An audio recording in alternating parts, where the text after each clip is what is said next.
Thanks for joining us here in the Fox 4 Weather Center. I'm certified meteorologist Katie Walls. This morning, leading experts at the Colorado State University released their first seasonal forecast, looking ahead to what we can expect from June 1st through November 30th.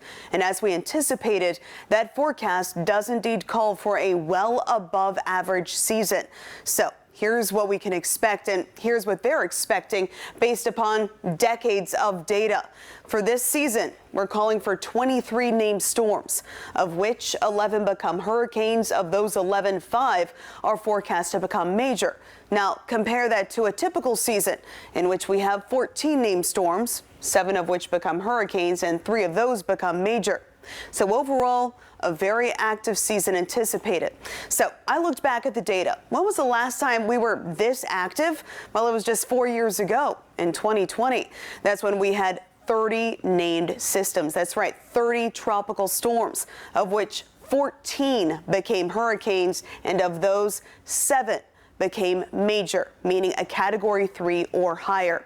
2020 went down as the most active season ever recorded in the history, going back to satellite era, back in the 70s. So as we look at that comparison, yes, indeed, this season expected to be quite active. But here's what's interesting about 2020. Yes, there were 30 named storms, and that's exactly what you see overlaid here from the Atlantic through the Caribbean into the Gulf of Mexico and across Florida.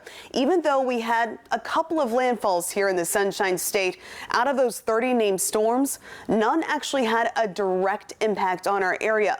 We were skirted, southern Collier County, by a tropical storm, but just because we have a high anticipation of an above average season doesn't necessarily mean that we're going to be dealing with direct impacts. Meteorologist Andrew Shipley breaks down why we're expecting the season to be so active.